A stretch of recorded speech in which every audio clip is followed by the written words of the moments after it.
limit the availability of your content. Hey, miss, you have a loan default. The needs may not align.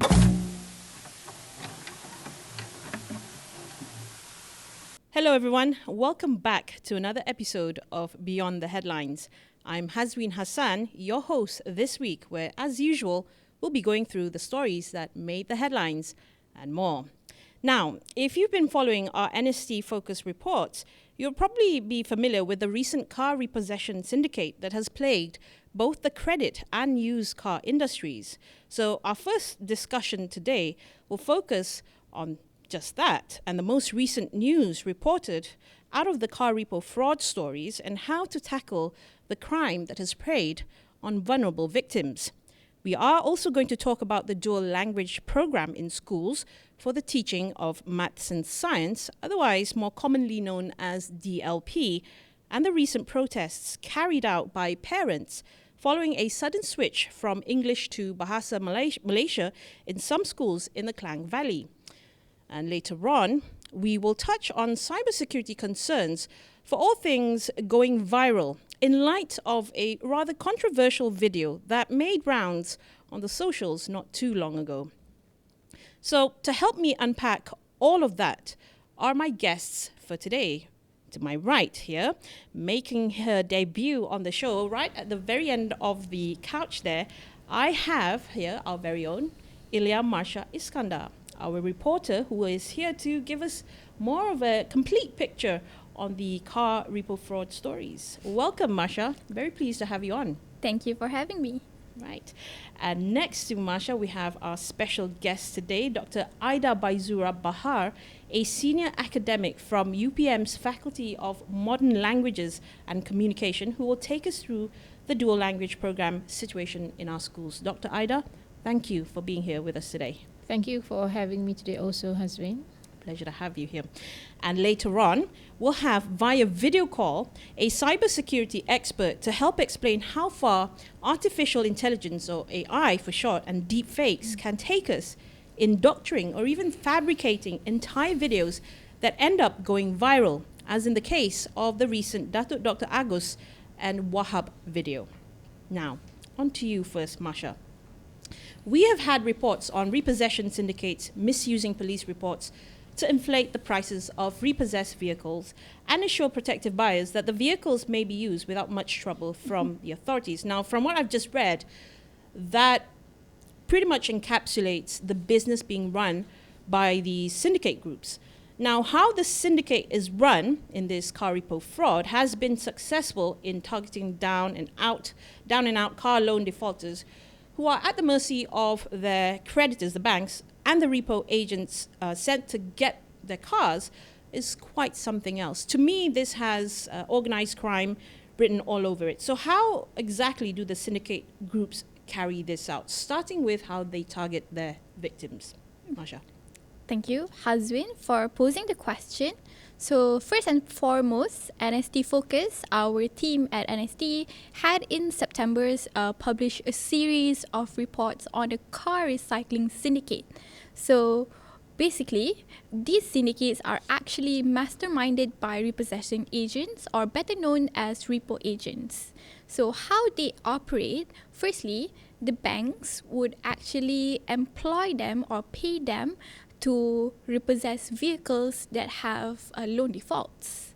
So based on this information that they receive for the banks, they would establish or create a personal database that these syndicates are actually, they create it by themselves. This database, they exploit the information that they receive from the banks, and then they orchestrate an illegal sale after repossessing the vehicles. Mm-hmm. So usually we have, the NST Focus team has covered multiple modus operandi of how they orchestrate this illegal sale. But the one that they usually use is, for example, they would come to your house. Say you are a loan defaulter. They would maybe 2 or 3 people. Usually they would operate in trios or in pairs, and then they would go to your house and say, "Hey, miss, you have a loan default. I am being instructed by the bank to actually repossess your vehicle. So, and then they would actually make a big deal out of it. They would say, if later on, if you have multiple loan defaults, your loan defaults has been going on for months, you'll get blacklisted. And then they would make a big deal out of being blacklisted. You cannot do this, you cannot work, you cannot go out of the country, which may seem very scary, especially for a person who doesn't know anything and already in financial distress. And imagine 2 or 3 people actually making a big deal in front of your house. Of course, you'll be very scared. And then when they see that these victims, these loan defaulters are actually very scared, they will start tricking these victims or luring them to sell or pawn their cars to them. Say, for example, they would say something like, instead of getting blacklisted, because for sure you will be getting blacklisted anyway because you have loan defaults, might as well, instead of you getting nothing out of it, might as well you surrender your car to us, and then we will find a new buyer for your car, and we would pay you some amount. Usually it's for a minimal amount because they would sell these cars about 50 to 70% below market price.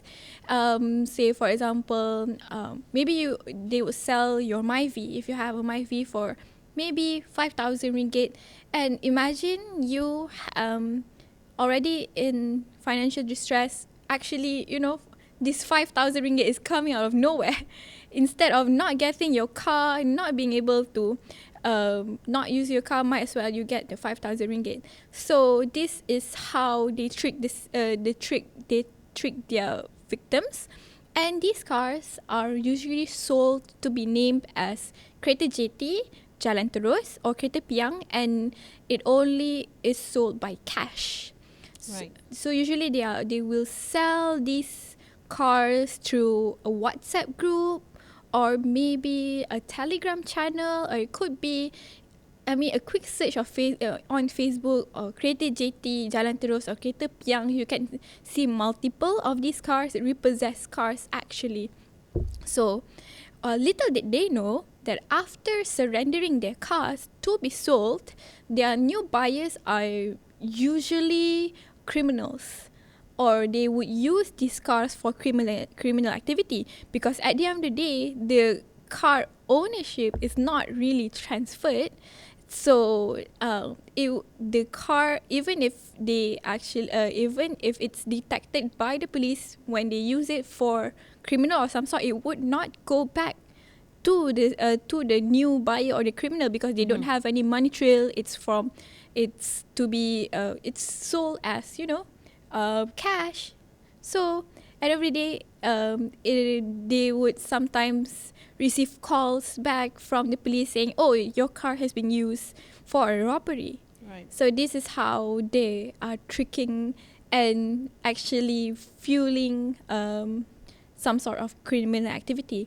But then, at the same time, after the repossession syndicate actually received the yes or from the victim saying that, "Oh, okay, you can take my car and sell them," they would oftentimes go to the police station, and then they would do this so-called report serah.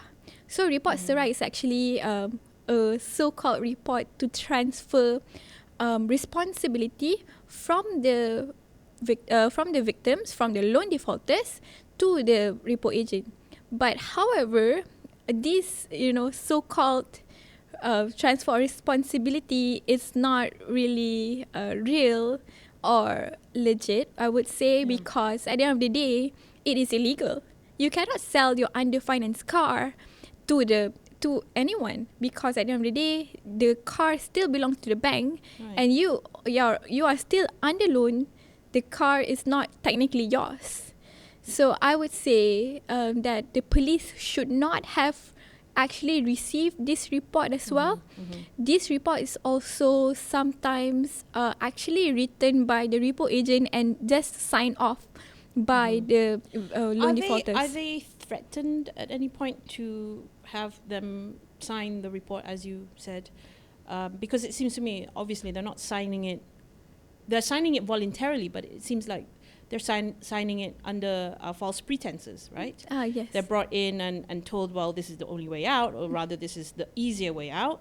So sign this with police report and everything will be settled. But on the part of the police, is there more that they can do to stop this, to have the police report lodged in the first place? I would say they should not have received the report at the first place, because I think police also know that it's illegal for you to sell your underfinanced cars. So rather than you actually receiving... So they would actually receive the reports knowing Yes. that it is clearly wrong. Rather than accepting the report, they should actually stop it and say like, oh, this is illegal. You cannot do this.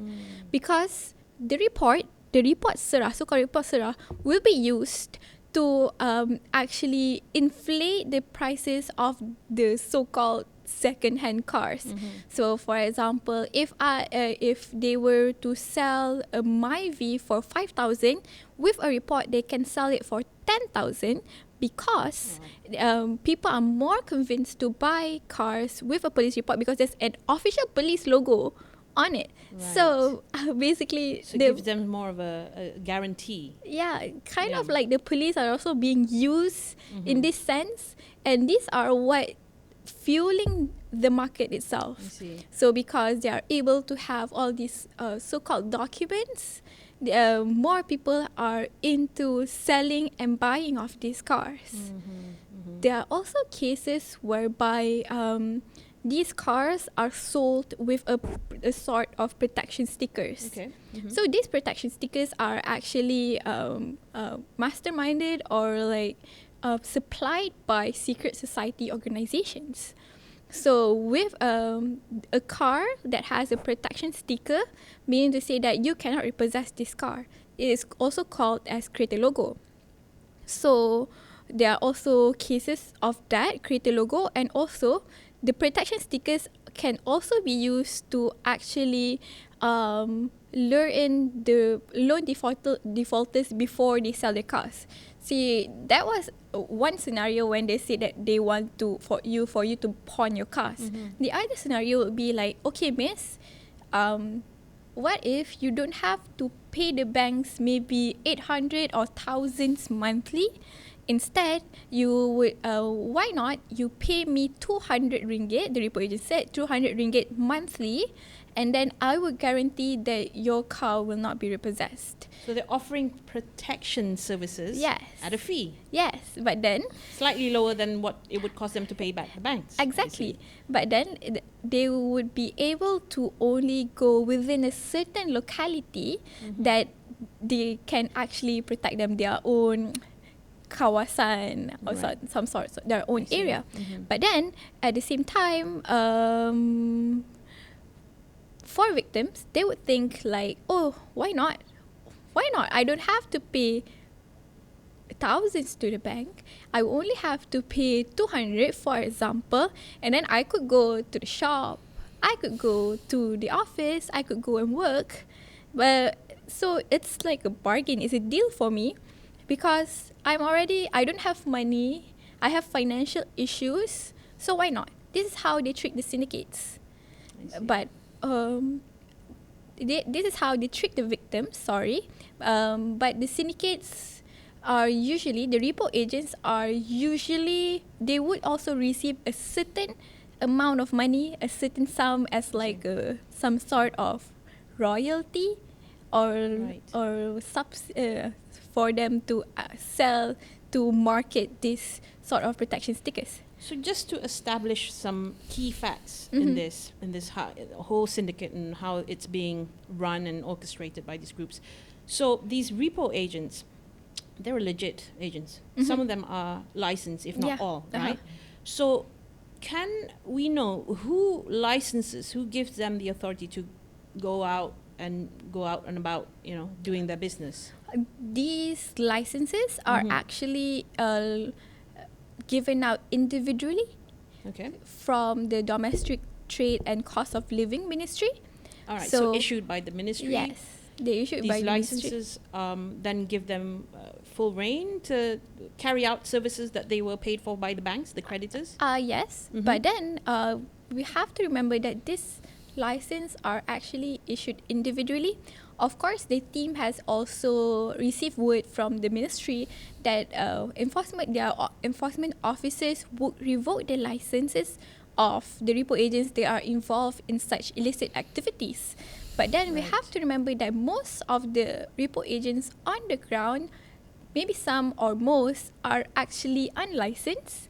They only use the licenses of their leaders or their heads of the repo companies or repo groups, and then they would have a copy of it and then operate it. Is that legal? That's clearly illegal because at the end of the day, the license are issued individually. I see. So what more can be done? I mean, when we look at this ring, this organized crime, right? There are a few stakeholders involved. You've got the repo agents themselves, the perpetrators, and obviously it's rather, based on what you've told me, it's rather difficult to make the distinction between honest and not so honest repo agents, because they're all in the same pool, in the same industry. So you've got the repo agents, and you have the banks, the creditors that hire these agents, and you have the licensing body, the authority that gives them the license, which is the Domestic and Cost of Living Ministry, right? So between these stakeholders, what more can be done? Should we see more of a collaborative effort to curb this, to put an end to it once and for all? And who has more of the responsibility carrying out that enforcement? I would say that honest repossession agents are sometimes also targeted by these syndicates, whereby they are oftentimes attacked when they are trying to repossess a car with a protection stickers. Some already gotten their tow trucks torched. Some have also died when they have repossessed a car with a protection sticker back in Johor. There was also a case.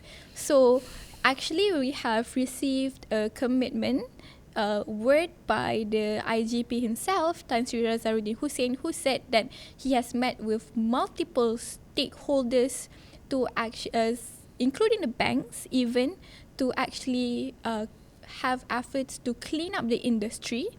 But I would say that is the way to go. We have to clean up the industry to actually sift through and monitor honest repossession agents and not honest repossession agents. But then they have to do it fast, because while NST Focus has reported this in September, this is now almost December, and from that period, we have reported that they have come up with new protection stickers after theirs has already been published in our newspaper, which means that they are reading our newspaper.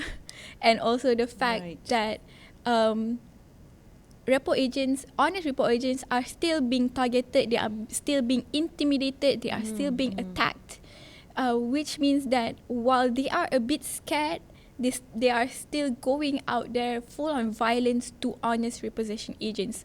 They should, the authorities should have a consolidated efforts by all the stakeholders involved. It's the police, the banks, the ministry themselves, and they should do it fast. They should not do it next year. They should do it now. Right. Okay. So it is a matter of speed. We're running against the clock. Yes. And just very quickly, because I would love to shed more light on this, and perhaps if this gets put out, and shared by more people as a result of watching this, what is the best way to protect yourself, right, as your last line of defense? Because obviously the people being targeted are already vulnerable. They're already under a lot of financial distress, and knowing that the creditors, the banks, are after them because they've defaulted on their car loans, right? So what is their last line of defense in order to protect themselves against these fraudsters? What can they do to help themselves be more protected in the sense of like being more informed? What should they know before this should ever happen? I mean, I would not wish it upon anyone, but what should they be equipped with in terms of knowledge and information? I would say that loan defaulters or users, car users, should always keep on contact with the banks. Right. Say, for example, if you have loan defaults and yes, a repossession order is coming out, when the repossession agent comes to your house, remember to always take a look at the repossession order. Make sure that it is indeed true. It is actually signed off by the banks, and actually keep in contact with the banks to make sure that it is indeed the repo agent that was actually that they employed, because there are also incidences where they are because they would be able to exploit the data that they receive from the banks, right? Sometimes they don't even have repossession orders, but they still come to repossess your cars. Always stay informed, and is also for them to always keep in contact with the bank, because they would know the whole procedure of, okay, what happens after your car is being repossessed. They should know that if they actually pay back their loans with a certain amount of period, with a certain amount of time, they can actually get back their cars from the yard. Right. So it's not the end when the repossession agents actually come to your house. There's actually a lot more that they could do. Just they need to maintain contact with the banks. Okay. Well, thank you very much, Marsha, for that very detailed sharing of the stories and the response on the questions that I posed to you. Thank you so much, and hopefully that will help to protect more people out there, especially if you are unlucky enough to have to default on your car loans, to be more alert of the situation that's going on and the syndicate that's targeting such individuals. So moving on now to our second topic of discussion for today, on the DLP situation in schools. Now, going back to some months, parents of Standard 1 pupils in 4 schools in the Klang Valley protested a sudden switch to Bahasa Malaysia from English in the teaching of science and mathematics. So essentially what they were upset about was that their children were left with no choice but other than to learn science and maths, which they've been learning for about a good year or so, in English, right? Instead of having the option of undergoing the dual language program, where there is an option to learn English and maths learn English, science and mathematics, in English. Now, in their protests, what they were arguing against and were questioning was the need for the Education Ministry, the MOE, to now push for stricter DLP conditions that require a minimum of 1 full class per school to learn the subjects in Bahasa Malaysia as a prerequisite for DLP classes. And they have since been asking for the ministry to do a full review on their decision. So this DLP program, it's not anything new. It has been running for the past 7 years at least, since it started in 2016. And so understandably, this would have caused some upset among teachers and even the pupils themselves when an overnight change like this happens, the switch from English to Bahasa Malaysia. So perhaps, Dr. Ida, you could shed more light on this. In your capacity as an academic, why is this criteria set by the ministry to have 1 full class in Bahasa Malaysia is set? And what does it serve, and to whom does it cater to? Please. Thank you for the question, Haswin. Before I go on to answering the why, I think we need to go back to why the policy was, or what the policy is all about altogether.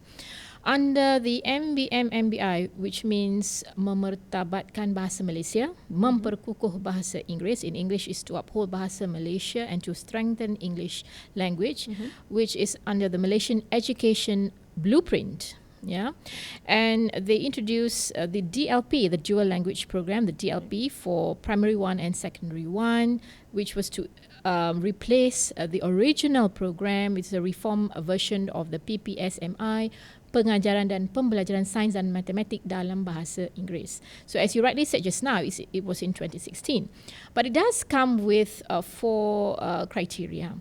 The first one being resources, sufficient resources by the schools, proper planning for the DLP implementation by the principal of the schools.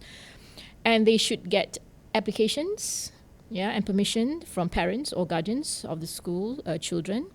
Now, number 3, the criterion for number 3 is attaining a minimum proficiency level in Bahasa Malaysia in BM based on the previous year's UPSR, Ujian Pencapaian Sekolah Rendah or the SPM results, Sijil Pelajaran Malaysia. And last but not least, meeting set standards or demonstrating improvements at least over 3 consecutive years.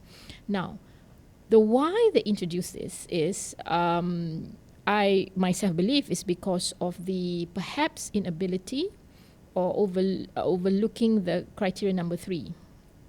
Meaning the schools which have been running perhaps or plan to introduce DLP programs have not met this criteria.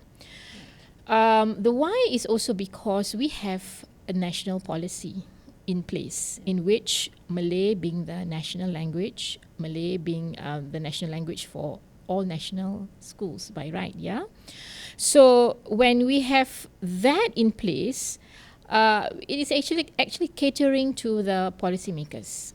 It's actually catering to educationists, not only for those in the English language but also in the Malay language. So I believe what MOE, the Ministry of Education, has done is rather using a soft approach. It is what we call policy compromise. Policy compromise, meaning we will not stop you, but you have to ensure that you meet this criteria, that your SPM result Malay and UPSR result for BM, the Malay examination subject, meets at least the required national standard before we can do that. So it caters to everybody actually, to ensure that nobody is left behind at the same time, because having this program in place must also consider whether or not it will cater to everyone. Right. Of course, it is not a compulsory program, it's voluntary, but if you at least prepare one class in Malay in the teaching of maths and science, perhaps this will cater to the children who may not be as fluent or may not be as comfortable learning the subjects in English. Obviously, this might be more of an issue for schools in rural areas, right? Where perhaps you mentioned, there's a question of resources. Do we have enough teachers to go around to actually teach in English in the first place? Yes. So do we, that is obviously one factor to consider, right? Because as you said, it's a national policy. So it should be national policy for MBM, MBI, or for the DLP program. For DLP. For DLP. That's why it goes back to number 1, criteria number 1, infrastructure, teacher preparedness, curriculum development. I feel that bearing in mind inclusivity and equity, it means that we wouldn't want the program to be run only by schools with opportunities for those who are fluent in English. Obviously, it will only cater to urban areas. Right. But having said that, the requirement to uphold Malay language as the national language has to be in place also. It has to go in tandem with a strengthening English language for those subjects. Right. But we need also to bear in mind whether or not we are running the program for what purpose. Is it to produce students who will be proficient in the language, or is it to produce students who will be good in the subjects, right? Maths and science. So I believe that there has to be some kind of paradigm shift when we're talking about running this DLP program. Can we in have schools. both at the same time? We can, actually, provided that the stakeholders involved, of course, it will have to be a very, I would say, healthy collaboration between the MOE, English Language Training Centre at ELTC, who are overlooking the training of the teachers teaching, because we know there have been some feedback regarding teachers who themselves have not been well prepared in teaching the subjects in English. So I feel that there has to be also engagement, community engagement. Right. Of course, this has been a very smooth and strong entity of this whole compromising procedure. So I believe that, of course, at the end of the day, the product, or rather the target audience, the school children, because what the parents want, what the schools are willing to provide, and what the children themselves need may not align. The needs may not align. So I feel that we need to also take into consideration the environmental aspect of the schools. Yeah. Yeah. I'm on the same page with you on that. And because sometimes, when you hear of these stories, especially when they first come out, there tends to be very one-sided, and until you get the response from the other side, the other side being the ministry, you kind of get a full sense of the picture. It's much clearer to me now, in the sense that it is a national policy, so the enforcement of it, the carrying out of the program, has to be uniform, right? Yes. In many ways. So now, following that, echoing the protests by the parents, one of the more vocal voices who equally protested was PAGE. PAGE stands for the Parent Action Group for Education, chaired by Datin Azima. So she was one of the more vocal people out there who has sort of made the issue more kind of front and center.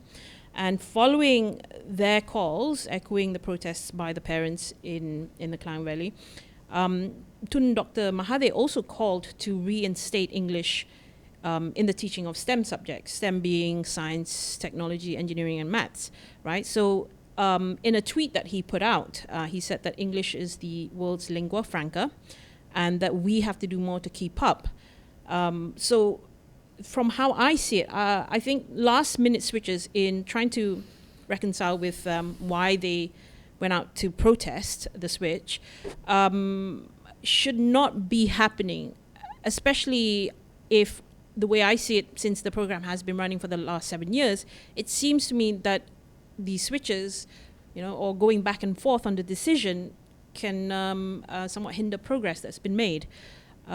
Even if it was due to the schools failing to comply with set rules by the ministry, as you shared with us. What's your take on that? This is a rather complex issue, yeah? Okay. A lot of emotions involved in it. True. Malaysia is a very unique country. We have many schools available out there. As I keep saying to my students, yeah, you can send your children later to a national school. You can send it to a vernacular school.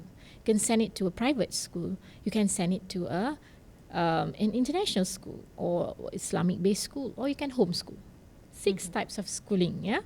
So we are now talking about DLP in a national school, right? So I once again I go back to understanding the policy set in the Malaysian Education Blueprint. So the MBM MBI, yeah, to uphold Bahasa Malaysia and to strengthen English in schools. The call by Tun Dr. Mahathir is actually nothing new for us in the education system. It is something which has been introduced before, reintroduced, rebranded, as we call it. In fact, Right. DLP is a rebranding to me of PPM SMI, the one Right. I mentioned earlier. But what we also need to know is that there are 8 strategies in the document, in the policy, and one of them does cater to what you just stated. The teaching of STEM in English, STEM subjects in English, is already there. The only stipulation or requirement, as you said it, is that the schools must firstly meet the 4 criteria. One of them being Malaysia being an exam-oriented country. Yeah, we are very much driven by results. So that's how we gauge whether or not the policy has been successful, whether or not we have met our objective. So we must go back for Page, for example, to go back and understand what is the objective of DLP. Right. What is the objective of the national policy? I believe there is a conflation. Yeah, they are conflating mastery in the subjects with fluency in the language. If you look at the whole policy, it does not say that it is used as a medium to enhance fluency in the language. No, it says that to use the language to master the subjects, to master the content of the knowledge of the subjects.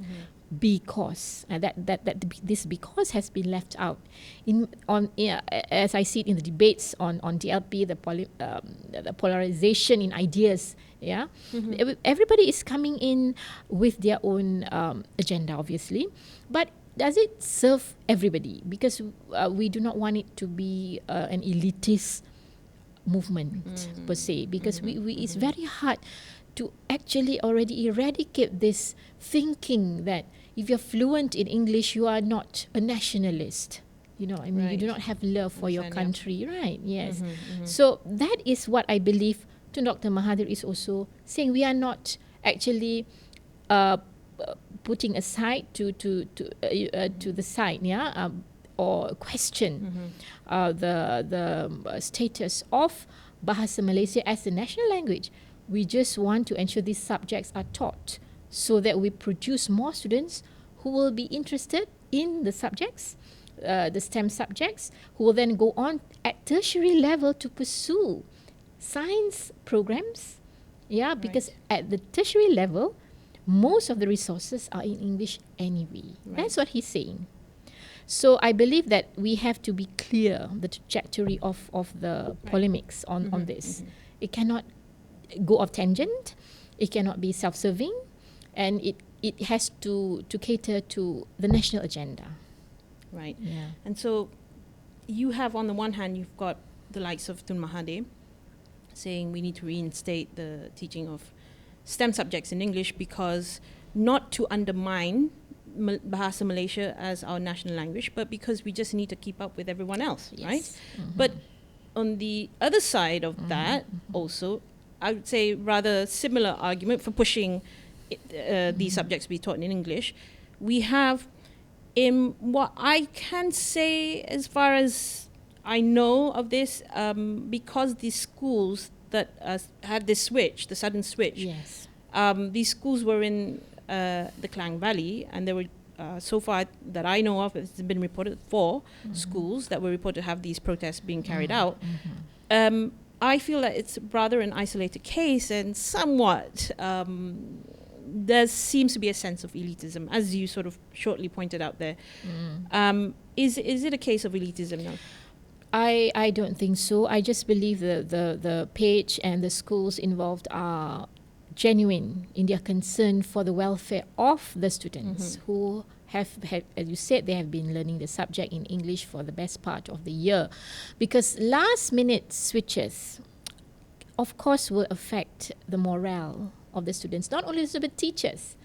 But having said that, I would like to go back to the MOE, and I believe that they have a good reason for implementing. I would say the implementation process is rather tricky in implementing this last minute switch. I would go back to number 3, the criterion number 3, which says that perhaps the school have overlooked this criterion, and if indeed they unfortunately face this challenge before, I believe the schools would have been able to come up with plan B of their own implementation. I see. They would have known about this much earlier. This would not have been something new. It's just that the top down now is, like I said, policy continuity and policy compromise. They did not say you cannot at all. Right. We're saying yes you can, but make sure you only you compromise lah. Have one. in There Malay. needs to be a balance. There needs to be, yes, balance, policy continuation, and also compromise. So in the end, this translates to the viability of the program, right? The Yes. viability of DLP. So to wrap up this discussion, I'd like to end it on how do we make the program viable indefinitely? How do we make the program run for the next decades, the next few decades or so, making sure that we actually achieve the target set by having such a program? And in your view, what are the most obvious obstacles now that we have to deal with, the challenges or shortcomings, in order to ensure the success of the DLP? Because we can't just depend on stopgap measures for a program or policy that's supposed to run forever, the way I see it, where the measure of its success is seen directly in the real world, namely at the tertiary level for the students, for school pupils. So what do we have to do? What must be done? I believe we have already had careful planning via the Malaysian Education Blueprint. But we need also strategic implementation, and also we need ongoing evaluation. Right. The input and the output. Any input must require an output. Yeah. However, everything looks fine on paper. Yeah, the theory bit is all very perfect. But when it goes down to the practical part, we have the English language training, Center LTC in Nilai, like I said, who are supposed to be training. The teacher training part is very important. What we call professional development, curriculum, what we call development and resources. Are the teacher prepared to work with what has been prepared? And how about infrastructure? Right. Yeah, and do we require enhanced technology in the teaching of maths and sciences? Yeah, subjects. More importantly, is the assessment and the evaluation. How do we gauge the performance level of UPSR students now that we don't have UPSR? I believe that has been in the news lately, trending in the news, in which the transition from primary to secondary, how do we know that they have achieved a certain level set? What kind of yardstick do we use to measure their performance without UPSR, which should be not the end game, but the end result for primary level. And of course, there's also the need for community engagement. I personally would like to applaud parents who show a very strong interest in their children's and the schools and the education in general, the development, and also perhaps our community themselves are giving voices to this group, but bearing in mind that all I would say dialogue, or not conversations, but dialogue has to be what we call contextualized within achieving the national policy and also national agenda. Right. We shouldn't forget that, because we are not producing school children, we are producing citizens of the country. Yeah, so yes, we have to remember it's not just for a small group of the community, but it has to be for all. Education, after all, is for all. Yeah, there's nothing that I disagree with you on that. I think that is just a very comprehensive and detailed explanation on the whole issue. So thank you so much, Dr. Ida. Okay. I've just been told by our producer that we're running slightly over time, and so we're going to take this discussion to the third and last final topic. Now, to discuss our third and final topic, I have joining us via video call all the way in Penang, Associate Professor Dr. Selvakumar Manikam, a cybersecurity and artificial intelligence researcher from University Science Malaysia. Professor Selvakumar, welcome. Thank you for having me here. Thank you for making the time to come on, albeit online, but we really appreciate your time with us. Now, I think with the volume of videos being shared and going viral online, there's always an element of suspicion on its claim of authenticity and veracity.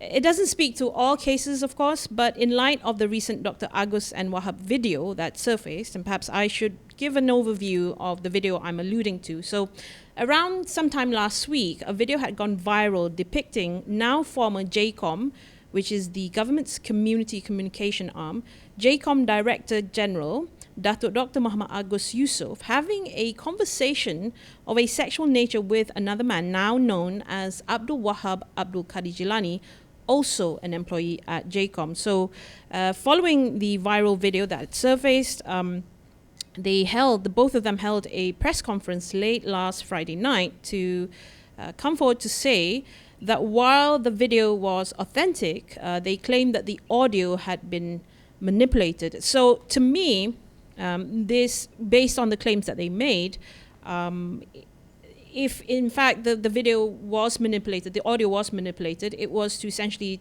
an attempt to defame them. So to me, in this age of AI, it seems very plausible, where you have AI as a tool to do it, and so-called deepfakes, where we have completely entirely fabricated videos. But as the expert here, Professor, can you tell us how far this can go? Doctored videos and manipulated audio, can we tell for sure it is indeed fake? Okay, that's a very good question, actually. That's the kind of question everybody's asking nowadays. AI is the buzzword, is something that being talked about all around the world in various domains. And in fact, AI has become pretty much an integral part of our daily life. Everybody's using virtual assistants like Siri chatbots. You have personalized content when you go to YouTube. You get series of recommendation on online shopping, and even our mobile phone, when we interact with it, there's a lot of AI components that actually supports our interaction with our smartphones. In fact, social media is pretty much driven a lot of AI algorithm in the background. So AI has a lot of positive impact on our daily life.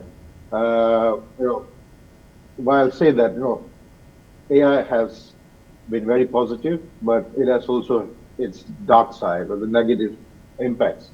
So the damage caused by AI has been seen rising rapidly in the past couple of years. We can say AI has used for negative purpose has been on the rise post-COVID.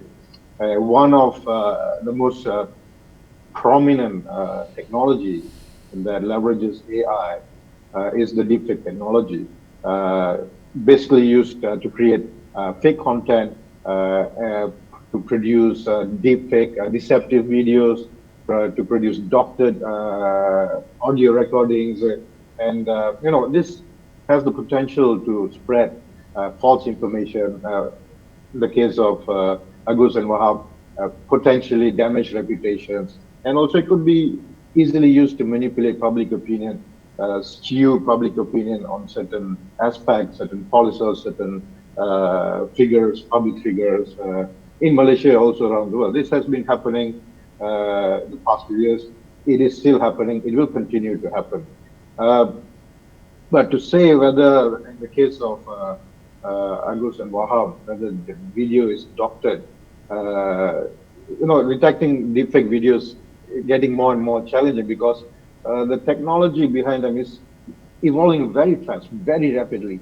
So it's difficult for researchers like me and around the world to keep up on the fraudulent use of this technology and how to circumvent them, how to detect, how to remove. It is always a cat and mouse game. We are always chasing the criminals. I always say that cybersecurity professionals are always 2-3 steps ahead, behind the cybersecurity criminals. They are always find new ways to circumvent whatever new prevention or detection mechanism we put in. But nevertheless, there are some common approaches that are widely used at the moment to detect whether a video is doctored using deepfake and so on. Some of this includes the digital forensics. So in this domain, forensic analysis basically involves examining the digital characteristics of a video, basically to identify inconsistencies or find artifacts. That means if an image is embedded to an environment, you probably will see some edges. That's something you can easily detect 10 years ago, but it's getting more and more difficult. But with technology, it's getting easier, right? You're looking at analyzing metadata, compression artifacts. All these are technical terms which I don't want to go into. So we can also do audio analysis or voice analysis. You can detect discrepancies in how the audio track and the video track is aligned. You can analyze speech patterns, look at intonation, and various other characteristics, and see whether the audio has been embedded to the video, or whether lip movement can detect your lip movement, and how the subtle differences can be actually detected. Of course, the other area you can look at is look for consistency checks. Look at overall consistency of the video, and including how the lighting conditions are, how the background is, how the synchronization between the audio and video element is done. So to some extent, we can still detect deepfake doctored content, but it's matter of time. The criminals find way to make it look perfect. Right. So we're always having to play catch up then with the criminals, right? So I'm guessing an important part of that equation is that we have laws in place to help circumvent the crime, number one, prevent it from even happening in the first place. And obviously, if it has happened, then we should penalize them and punish them appropriately. So I'd like to ask you, Professor, what is the state of our digital infringement in this country, Malaysia? What are the laws currently that we have to specifically address this issue? Okay. When we talk about the case of Agus and Wahab, this is more in reference to personal data, personal information. So we do have laws that were meant to address, protect Malaysian personal data, specifically PDPA, Personal Data Protection Act, which last time I remember was updated more than 10 years ago. We also have other acts, Computer Crimes Act, which was enacted in 1997, and we have Communication Multimedia Act 1998. So when I'm mentioning the year they were enacted, 97, 98, 2000, even 2010, these are dinosaur age, right? I can give you an example.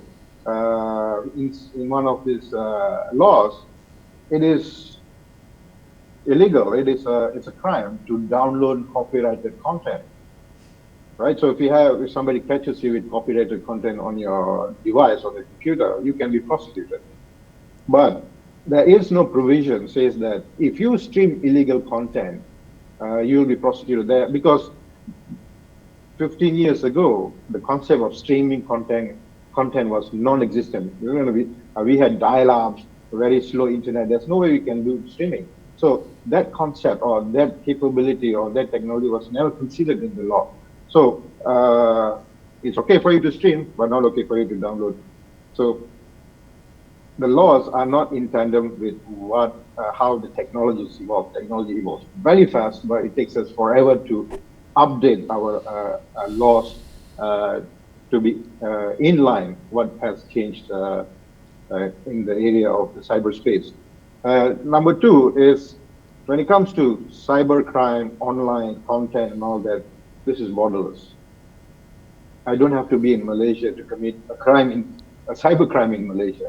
So in the case of this adopted video, if I have done it in some other country and posted it online, how do a Malaysian authority would be able to prosecute someone who carried it out, let's say, in some country where it's more liberal, like in Netherlands? How do you prosecute that person? The law in Netherlands is different than the law in Malaysia. So which law do we follow? So there is no concerted effort between the countries around the world to have a common framework to address cyber crimes or cyber issues that comes up. There is none at the moment. So that also complicates in protecting Malaysians from being victims of such crime. Right. And working on improving the laws, do we have a special task force set to do just that? Or is that not a priority at the moment? Well, in recent, I think a few months back, the government announced that they are updating PDPA. But nevertheless, I'm not sure what is the composition of the task force. But my recommendation is that the task force should comprise of all agencies in Malaysia that works or related to cyberspace in whatever form, cybersecurity, Malaysia, NACSA, MCMC, Malaysian IT department, Mampu, and also we have large number of researchers in cybersecurity. Cybersecurity, when people think about cybersecurity, they only think about hacking. But it's much bigger than that. We need to think about law, we need to think about governance, we need to think about education, we need to think about social science, psychology. So it needs expertise from various domains to come in and contribute and provide inputs so that we have a comprehensive future-proof, which is difficult to achieve, but to some extent, have a future-proof law that can address cyber crimes or issues like doctoring of videos and so on from becoming prevalent in the future. Right. And just quickly before we end the show and this discussion to say, what can we do personally, myself, anyone out there who's watching this, what can we do personally to help protect us from being a victim of deepfakes and being part of a video that's been doctored or manipulated for obviously some gain or for someone to use against us to defame us? Right. So it involves a lot of effort, involves taking precautions, and we need to be mindful of what content we share online. The problem I notice is that as Malaysian, we sometimes overshare. We sometimes share a lot of videos, a lot of images of personal content of ourselves, of our family members, and so on and so forth. When it comes to AI, remember deepfake is an AI technology. When it comes to AI, any AI technology, data is key. The more data you have, the more accurate, the more realistic content I can create. So the more you share about yourself, the more images you share, the more video you share of yourself, it gives opportunity to whoever that doesn't like you or who wants to damage your reputation can easily get this content from social media, from all other sources, and build a realistic model of you, right? And this can be used in all kinds of medium, in audio, create audio tracks, create doctored videos, can even create fake videos based on your facial reconstruction using deepfake. So we need to be very, very cautious about how much we share personal information, how much we share our photos, our videos.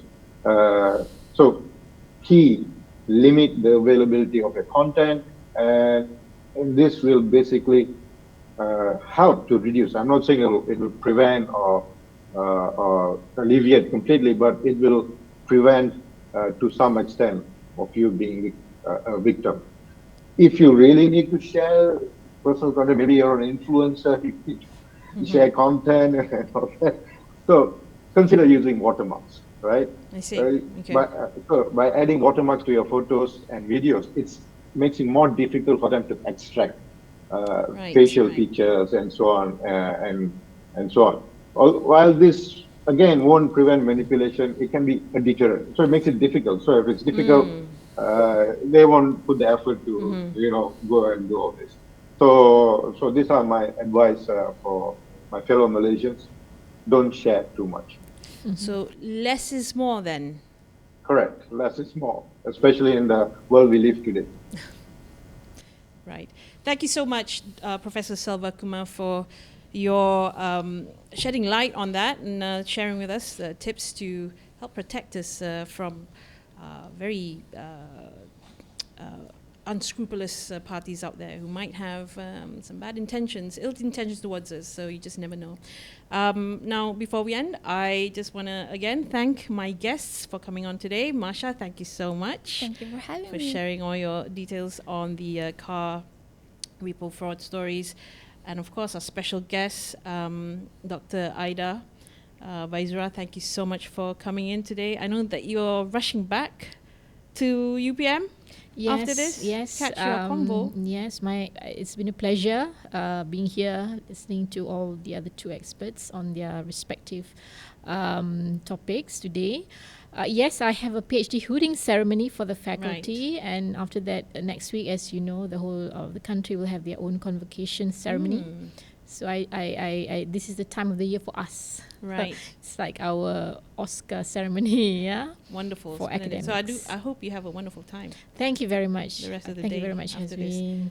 Yeah. Thank you so much to my studios, my in-studio guests, rather, and of course to Professor Selva Kumar, who made the call online all the way from Penang. That's about it for this week's show. Thank you for watching. Don't forget to follow us on Instagram and Facebook at NST Online for more news and updates.